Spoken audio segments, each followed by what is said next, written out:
Ah, je suis chaude pour Timothée. Ah, vous me faites chier. Et est-ce que tu veux bien partager tes mots-clés sur YouPorn? Pardon, non, le mec refuse. Cette question. Tu peux redire pour la sextape? On m'a forcé à venir. Aidez-moi. On m'a bourré de gnocchi. Bienvenue. Vous écoutez Entre nos lèvres, un podcast qui raconte les vraies histoires autour de la sexualité, mais pas que. Nous sommes Céline et Margot, et aujourd'hui nous accueillons un nouvel invité, Timothée. Timothée a 28 ans, et avec lui nous avons discuté des codes de la masculinité, des polypockets, du corps des femmes que l'on découvre et des tutos Oh my god yes, de clés et de serrures, de monogamie aussi, et enfin, du secret des couples qui résistent au temps qui passe. C'est parti. Alors, est-ce que ça te plaît d'être un homme ? Oui, ça me plaît, plutôt. Ça me plaît parce que, en fait, je me dis que j'aurais bien aimé être une femme, mais certainement pas dans ce monde-là. Parce que bon, moi, en tant qu'homme, je suis un peu le roi du pétrole, si j'ose dire. En plus, je suis blanc, je suis hétéro, donc c'est horrible de dire ça, hein, mais c'est le monde dans lequel on vit. C'est quoi pour toi la masculinité ? J'ai grandi avec une espèce d'image globale du mec qu'on se fait dans la société. C'est les hommes devant le foot, qui aiment les belles bagnoles, qui font du sport de ouf.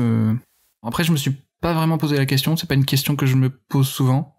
Et toi, tu te retrouves dans ces codes ou pas ? Pas du tout. Je me retrouve pas du tout dans ces codes-là. C'est-à-dire que mes parents m'ont élevé comme si j'étais un petit garçon, ce que j'étais. Mais disons que quand j'étais petit et que j'allais dans un magasin de jouets, si par exemple je voulais des Polly Pocket, ils m'achetaient des Polly Pocket. Tu vois, j'ai pas grandi dans une idée, j'ai jamais eu de petite voiture. Je me souviens d'avoir eu juste le petit tapis Ikea avec le circuit automobile dessus, mais j'y jouais jamais.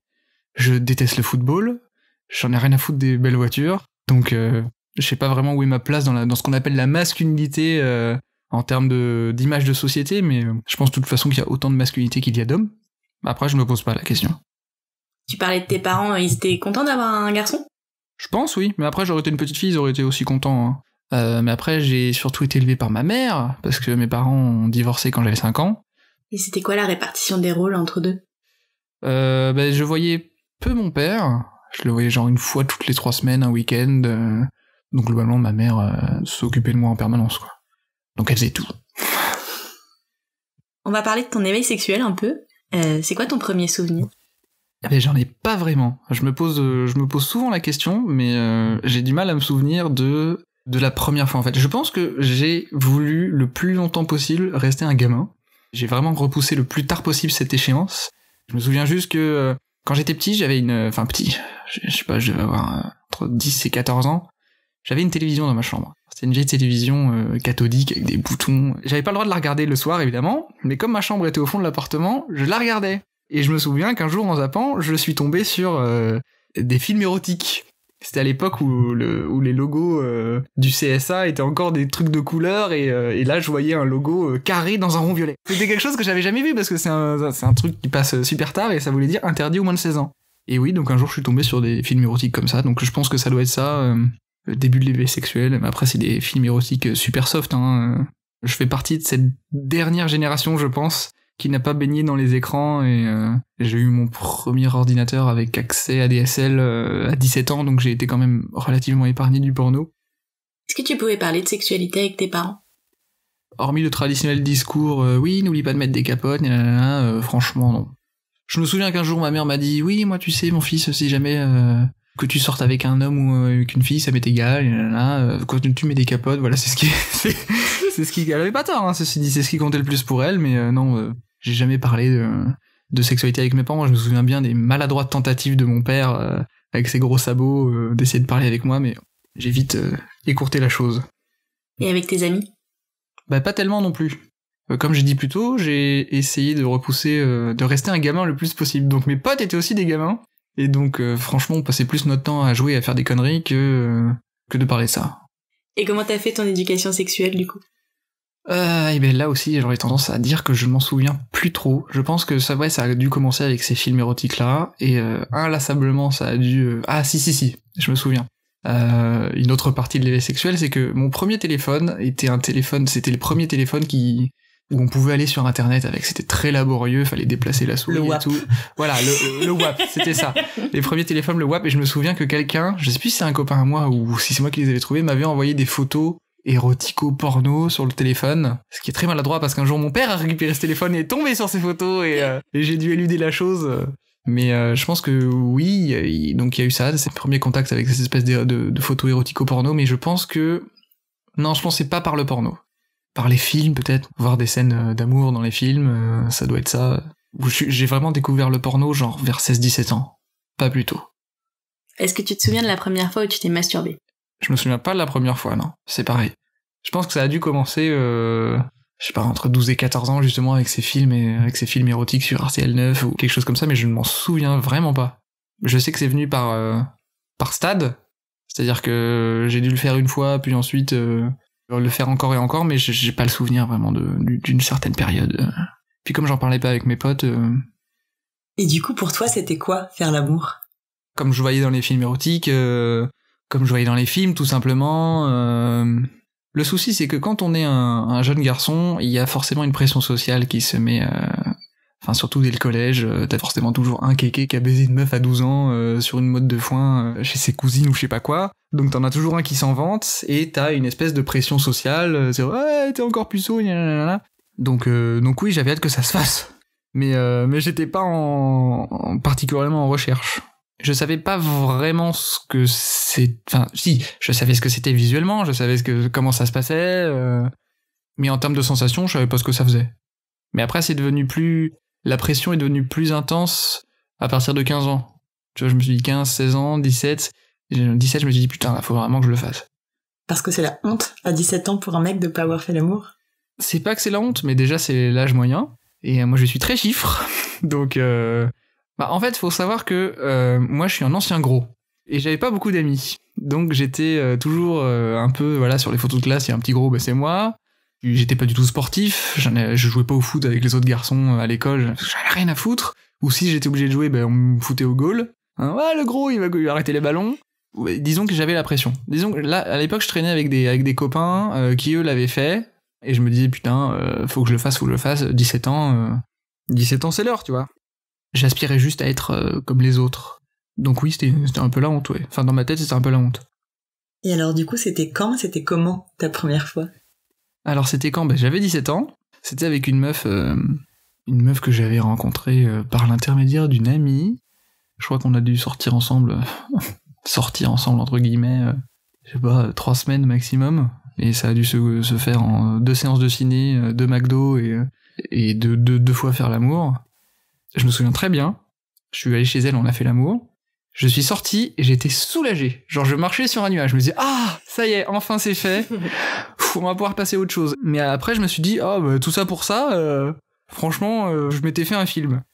Donc c'était comment? C'était bien, mais je me souviens que j'avais pas mal carburé. Et j'étais un peu fatigué. Et je me suis dit, oh putain, la prochaine fois, je me branlerai. C'est quand même à peu près le même résultat. Je vais pas me faire chier. Mais ceci dit, elle, c'était pas sa première fois. Elle avait pas remarqué que c'était ma première fois, donc j'ai quand même tenu à faire les choses bien, et tout ce que j'avais vu dans les films et tout ce que j'avais vu, j'avais essayé de faire à peu près pareil, et au final ça s'était bien passé, et voilà. Mais j'avais quand même une petite déception. J'étais vraiment soulagé, je me souviens très bien, je me revois très bien marcher dans la rue, Jim Carrey dans Bruce Tout-Puissant, tu vois, il marche et il fait éclater les bouches d'incendie, c'était un peu ça. Et mais ouais, en même temps j'étais un peu déçu, je me dis que j'aurais dû me garder pour ma copine d'après. J'étais vraiment amoureux d'elle, donc là je me dis que ça aurait été bien de garder ça pour elle, mais la pression étant ce qu'elle est, je n'ai pas pu résister et j'ai voulu régler l'affaire. Mais ouais, j'étais un peu déçu. Et du coup, c'était mieux avec ta copine d'après? Alors ma copine d'après, on l'a pas fait, parce que c'est une histoire d'amour un peu compliquée, mais après oui, les fois d'après c'était beaucoup mieux. Puis voilà, enfin, j'étais encore en phase d'apprentissage, donc forcément... je me permettais des choses en plus, tu vois, c'était moins tradi, j'imagine, que la première fois. Et c'était comment pour toi de découvrir le corps d'une femme? C'était intéressant, mais après, je pense que à l'époque, donc de mes 17 ans à mes 20 ans, on va dire, j'avais tendance un peu à m'en foutre de l'autre, donc j'étais pas dans le souci forcément que l'autre passe un bon moment. Un peu égoïstement, j'étais plus axé vers moi. Après, je me souviens pas non plus de ce que ça m'a fait de découvrir le corps. On voit tellement le corps des femmes partout, on sait à quoi ça ressemble, donc c'était pas vraiment une découverte. Donc ça correspondait aux images que t'avais vues avant? Oui, peu ou prou. Passer la découverte physique et visuelle d'un corps de femme, je me souviens que c'était, le vagin, du coup, on voit pas forcément ça dans les pubs et dans les films érotiques, bah, c'était assez mouillé. Et oui, en termes de sensations, c'était nouveau. Je suis pas sûr d'avoir fait un cuni le jour de ma première fois. T'en as fait rapidement après? Oui, quand même, je crois. Ouais, avec ma deuxième partenaire. Mais alors là, les sensations que ça m'a fait... Ça t'a plu? Oui, bah après, moi, j'aime bien faire plaisir. Donc quand je vois que ça plaît, forcément, ça me plaît. Mais j'ai pas le souvenir de... J'étais pas dégoûté, j'étais pas non plus particulièrement attiré par ça. Je me disais, c'est quelque chose qu'il faut que tu fasses. Donc je le faisais. Et ta première fois, t'en as parlé à tes amis ou à ta famille? À ma famille, non. Même si mon père était très insistant avec ses questions, dans toute sa maladresse. Mais à mes potes, oui. Mais j'en ai parlé, genre, c'est fait, tu vois. Genre un peu comme dans un film d'espionnage. C'est fait, tu vois, à l'oreille, et après t'en parles plus. J'ai pas raconté de détails. Tu nous disais que pendant un temps, tes rapports étaient centrés sur toi, que tu pensais pas forcément à faire plaisir à l'autre. Quand est-ce que ça a changé? Bah, ça a changé au moment où je suis vraiment tombé amoureux et au moment où je suis vraiment rentré en couple. Disons que je pense que pour vraiment faire plaisir à l'autre, il faut quand même connaître un minimum l'autre et que cette connaissance vient avec la durée. Bien sûr, tu peux avoir de très chouettes coups d'un soir. Du point de vue masculin, un coup d'un soir, c'est à peu près... t'es sûr de pas foirer ton coup parce qu'on jouit à chaque fois presque en général. Mais pour les filles, c'est plus compliqué. Donc la connaissance de l'autre, de ce qu'elle aime, et de ce qu'elle désire, et de ce qu'elle veut, ça passe que par la durée, même si c'est un plan cul. Du coup, une fille avec laquelle tu couches pour la première fois, et si c'est juste one shot, un coup d'un soir, pour réussir à la faire jouir, faudrait qu'elle communique, qu'elle te dise ce qu'elle veut, etc. Bah oui, mais après, elles le font pas toutes. Donc tu avances un peu à tâtons, tu fais... ça va être très scientifique, tu fais un espèce de minimum syndical, tu regardes comment ça réagit, t'explores, t'appuies là, tu regardes si ça marche pas, s'il y a un signe, mais c'est clair que si la fille en face te communique pas un minimum avec toi, que ce soit verbalement ou physiquement ou gestuellement ou sonorement, je dirais même, bah c'est compliqué, quoi. Tu peux pas connaître quelqu'un s'il y a pas un minimum de communication, quoi. Après, ça peut très bien se passer pendant un coup d'un soir, hein. Mais dans mon cas, c'était pas ça. Les filles avec qui j'ai couché avant de rentrer sérieusement en couple communiquaient pas vraiment. Et du coup, après, donc tu t'es mis en couple? Oui. Et je suis toujours en couple aujourd'hui. Ça fait combien de temps? Ça fait 9 ans. Wow. Voilà. Donc là, pour le coup, on se connaît bien. Là, ça communique. Et ça, c'est le secret d'un couple réussi.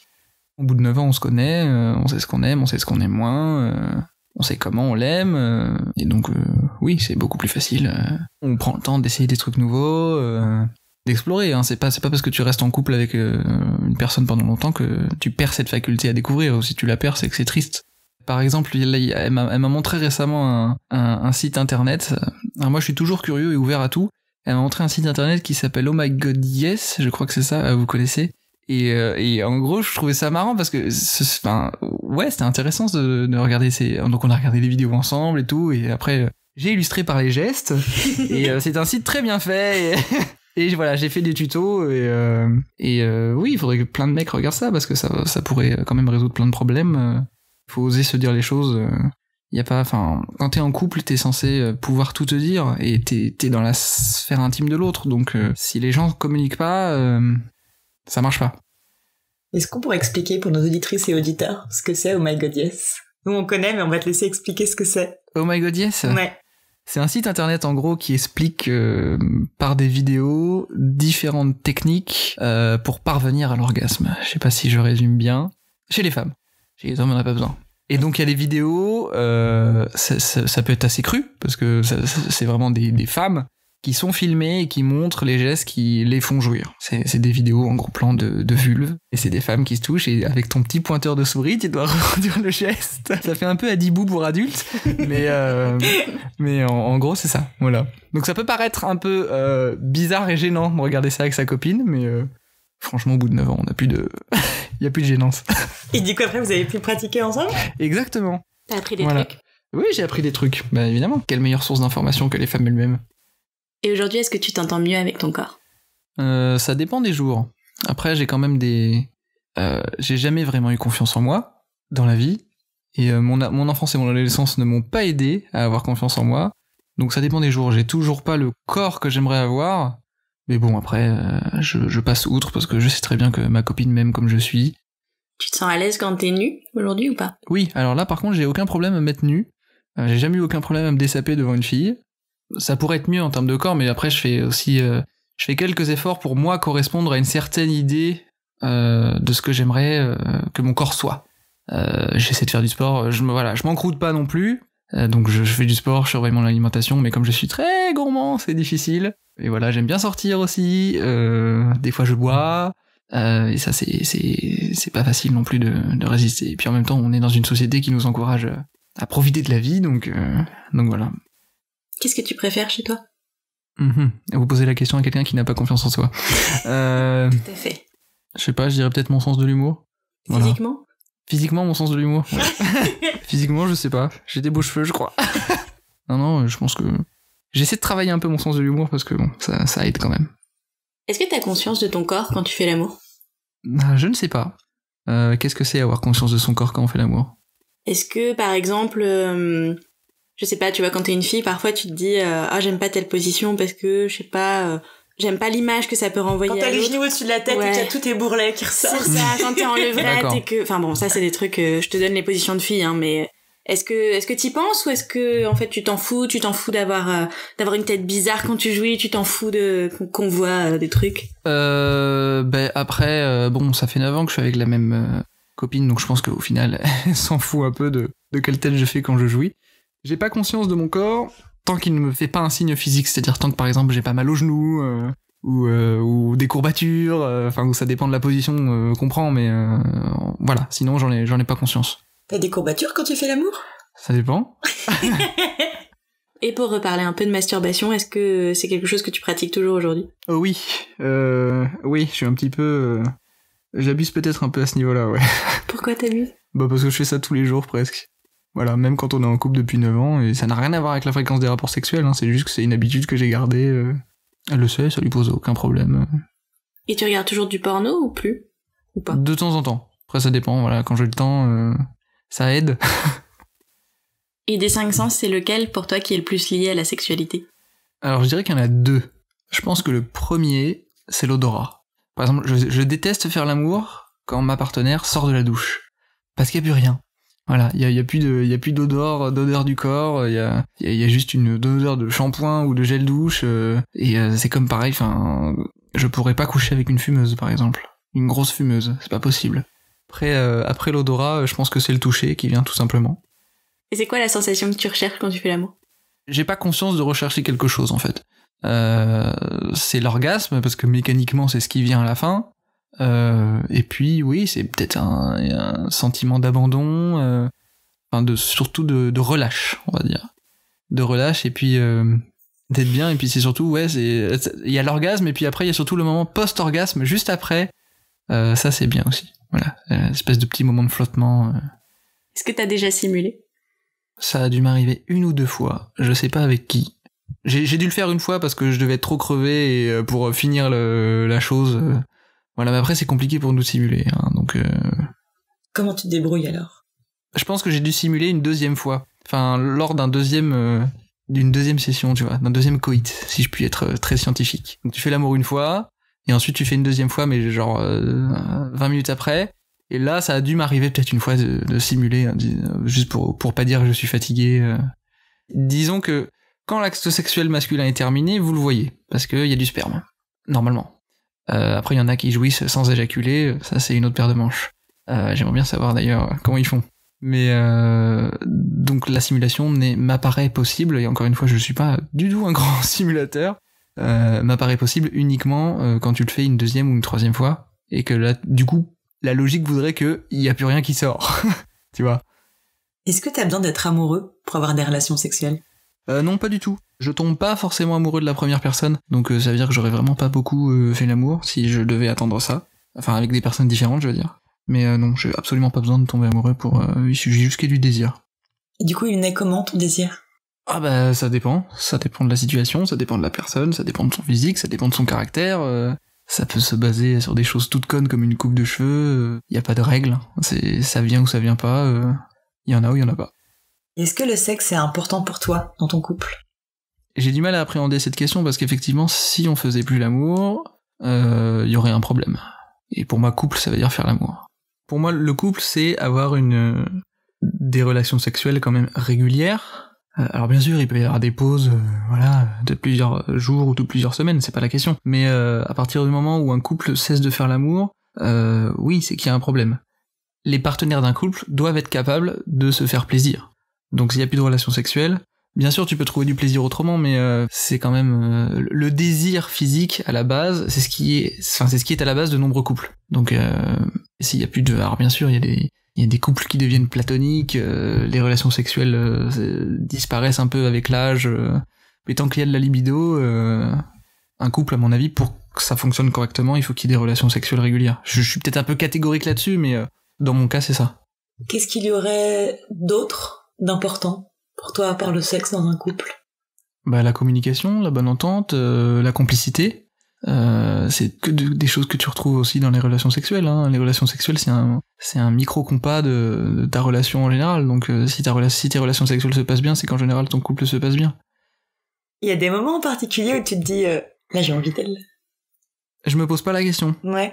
C'est assez instinctif et en général on se retrouve. C'est-à-dire que c'est vraiment à peu près au même moment. Mais non, je me suis jamais posé cette question et j'ai du mal à cartographier en fait une réponse précise. Et quand t'es amoureux, est-ce que tu peux avoir envie d'autres personnes? Oui, je pense. J'imagine. Ça m'est déjà arrivé d'avoir du désir, mais bon, c'est rien. Disons que maintenant que je suis avec une femme que j'aime, je verrai pas l'intérêt d'aller voir ailleurs. Je vais pas sacrifier tout ça juste pour un petit désir passager. Et bien sûr qu'il y a du désir, ce serait hypocrite de dire le contraire. On n'est pas des machines, on n'est pas programmé pour ne désirer qu'une personne. C'est pas parce qu'on est en couple que notre cerveau s'éteint. Est-ce que c'est important pour toi, la monogamie? Important, c'est-à-dire? Mais est-ce que c'est une valeur importante dans ton couple? Alors moi, de base, je suis pas très jaloux. Et la monogamie, qui est quand même quelque chose que nous avons hérité d'une espèce de culture judéo-chrétienne. Alors, je dénigre pas le fait que elle peut aider à structurer un couple dans le temps et dans la durée, mais dans le monde actuel, on nous encourage à consommer toujours plus, et pour les mecs, on nous encourage... un vrai mec, c'est quelqu'un qui a beaucoup de partenaires sexuels. Tu vois, il a rien que dans la moyenne, il y a des mecs... je crois que la moyenne de partenaires sexuels pour un mec, c'est 12, et pour une femme, c'est 7 ou 8. Donc rien que là, tu vois, il y a un petit déséquilibre. Donc c'est juste ça que je reproche à la monogamie, c'est d'être complètement incohérente avec ce que nous dit inconsciemment la société. Et en tant que mec hétéro, on ira toujours dire il faut être des donjons. Et paradoxalement, les femmes, vous avez pas le droit d'être des salopes, entre guillemets. C'est-à-dire que c'est toujours bien d'être une clé qui ouvre plusieurs serrures, mais une serrure qui se fait ouvrir par toutes les clés, alors là c'est pas bien. Donc c'est juste ça que je trouve paradoxal avec la monogamie. Je sais pas si je l'explique correctement, mais voilà. En tant que mec hétéro, on doit on doit avoir plein de partenaires. Et en même temps, dans tous les films, on nous vend le grand amour. Le seul et unique. Donc voilà, démerde-toi avec ça. Je dirais pas que je suis contre, mais je dirais que j'ai pas choisi ce système de valeurs. C'est-à-dire que je suis né dans un monde où la monogamie était importante et où l'infidélité était mal vue. Et j'ai pas voté pour ça. Et j'ai pas choisi d'avoir cette vision si négative de l'infidélité. Je pense que si l'infidélité n'était pas aussi mal vue, les gens seraient plus heureux. Tout d'abord parce que je pense que la sexualité des êtres humains est beaucoup plus poreuse qu'on l'imagine. C'est-à-dire qu'on aime bien ranger les gens dans des cases et dans des étagères, mais après je sais que pour ma compagne la fidélité c'est très important. Donc du coup je respecte ça et je suis pas frustré du tout, hein. Mais comme je suis quelqu'un de très curieux à la base, je me dis que si un jour on n'était plus ensemble, j'irais essayer d'autres choses parce que cette idée de case en fait ça m'énerve. Par exemple, qu'est-ce que ça veut dire si demain je suis plus avec ma copine et que je sors avec un mec, est-ce qu'on va dire que je suis homo? Est-ce que si ensuite après je ressors avec une nana, est-ce qu'on va dire que je suis bi? La sexualité est très glissante de mon côté et je pense que aussi du côté de beaucoup de gens s'interdisent de s'avouer des choses ou des désirs qu'ils ont, mais moi je m'interdis rien, si ce n'est de tromper ma copine. Est-ce que tu pourrais faire l'amour avec un homme? Alors jusque-là, je n'ai désiré aucun homme, mais du moins au point de vouloir faire l'amour avec lui, mais oui, tout peut arriver dans la vie. Est-ce qu'autour de toi, il y a des couples qui te servent de modèle? Non, autour de moi, il y a beaucoup de couples qui se font et se défont. Donc je considère le mien, de manière très orgueilleuse, comme un modèle pour les autres. Un modèle de stabilité et d'exemplarité en termes de communication et de bonheur. Donc voilà, il n'y a aucun couple qui me sert de modèle. Du coup, comment tu définirais ton couple ? Je dirais qu'il repose beaucoup sur la confiance, sur le partage, sur la communication. Ça vraiment, on se dit tout et on laisse aucun abcès grossir parce que sinon après ça éclate. Non, ouais, c'est vraiment la complicité, puis je pense qu'on est tous les deux un peu tarés, donc ça aide. On se retrouve sur une même ligne de folie. C'est pour ça que ça fait 9 ans qu'on se supporte. Pourquoi c'était important pour toi de venir nous parler de tout ça ? Alors déjà, pas pour parler de ce qu'est être un hétéro, parce que je pense qu'on entend déjà suffisamment... on est un peu la catégorie, encore un mot que j'aime pas, dominante, un deuxième mot que j'aime pas. Donc pas pour ça, mais si je me fie à l'image de l'hétéro du mâle blanc, que la société cherche à transmettre, comme je ne me reconnais pas trop dans cette image-là, j'aurais tendance à dire que je suis pas un hétéro comme les autres. Et ce qui fait justement que je suis pas un hétéro comme les autres, c'est peut-être le fait que je suis très hétérosocial, c'est-à-dire que la majorité de mes amis sont des amis IES. Et du coup, ça me fait me soucier de causes dont je n'aurais peut-être même pas vent si je traînais uniquement avec mes amis garçons, tu vois. C'est pas forcément... S'il y a beaucoup de bandes de potes, d'amis IS qui parlent de sujets comme le féminisme, le patriarcat ou des choses comme ça. Mais le fait de fréquenter beaucoup de filles, ça me sensibilise à ces choses-là. Et donc, voilà, j'ai pas grandi en étant éduqué comme un hétéro de base, si je puis dire, si tant est que ça existe.